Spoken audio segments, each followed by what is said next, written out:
新有武术之发展，传统竞技需同行。但是我觉得就是还是要摒弃这个舞蹈化。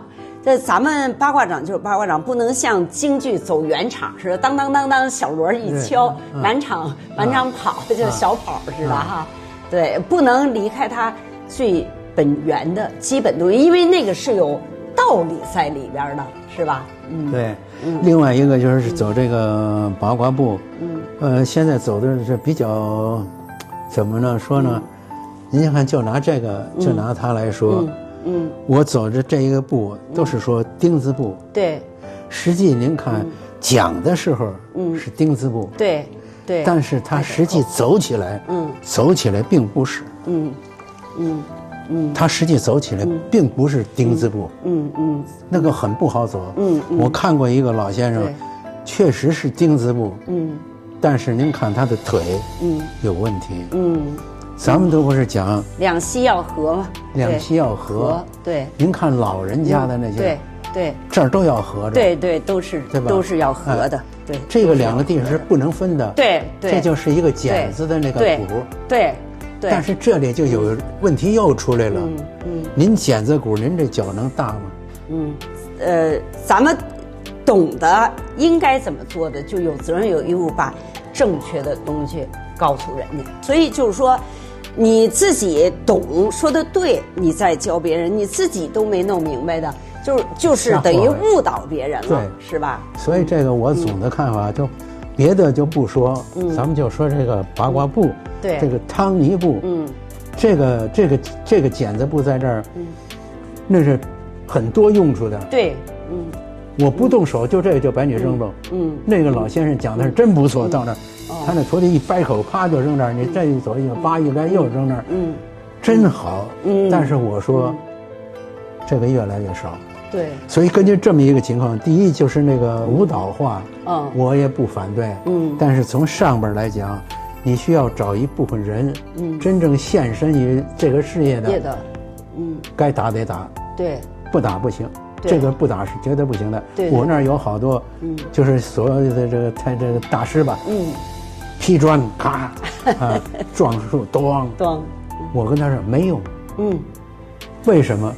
那段是武林比赛的时候，不有一个老道吗？当一下，这么长让石柱子断了，道上一打败了，那个没用，为什么呢？不是他在哪儿呢？你活人跟死的干啥？单方面的打是双方打，没有一个人我跟谁打。对吧？动词，双方是活的，对，随时变化的，对，而且打你得有个对象，你跟谁打呀？你跟自己打呀？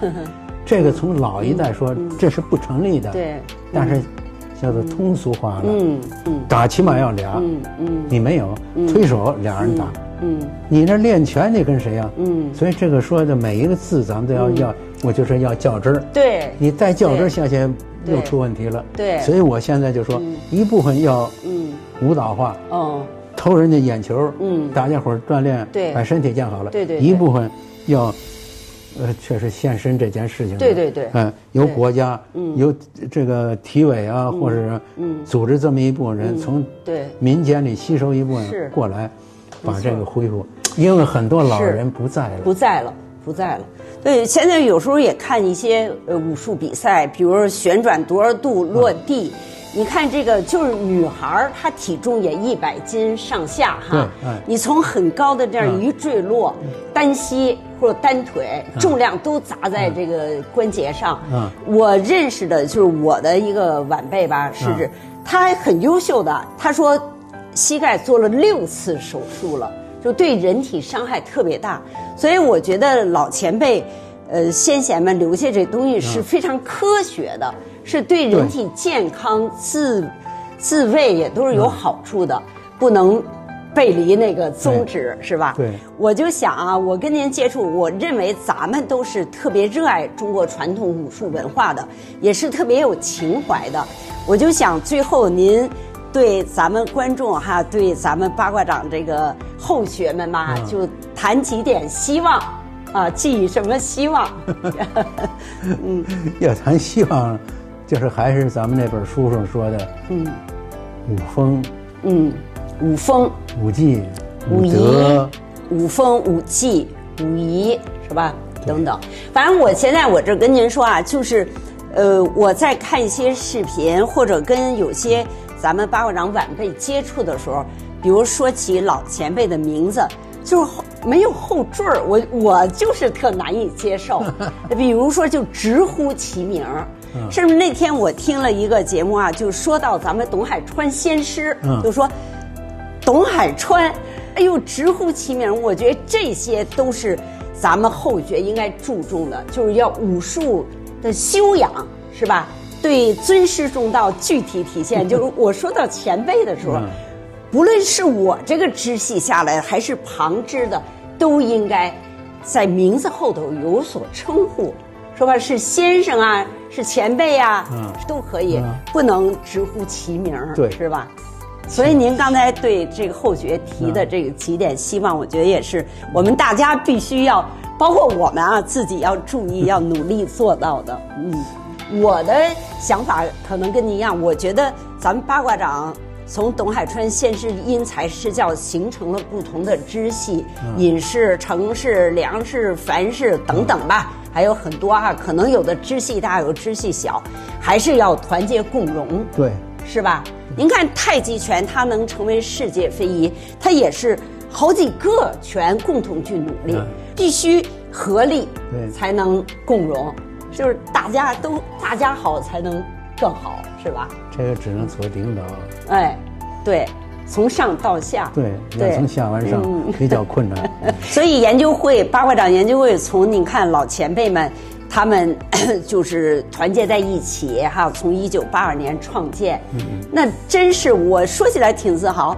我们那师兄说，你知道吗？从民政局领来那个八卦掌研究会那章是001号，真是说起来挺自豪的啊。所以我觉得先辈那么努力。哎呀，那么开创那么好的基础，后学应该很好的继承弘扬。就是那张照片，李老在那儿，像刘老啊，高级武他那个谁啊，那个父亲，高子英先生都在那儿呢。这不是很好吗？是，对，那个时候就有一个向心力、合力，大家一看哈。所以我觉得还是回忆那个年代，也是同时回忆先辈的他们那种奉献的精神，他们对中国传统文化的热爱和家国情怀，还是我们后辈应该继承的。那今天李老师咱们就聊到这儿，行，谢谢您啊，谢谢您，谢谢您，谢谢啊，好，谢谢。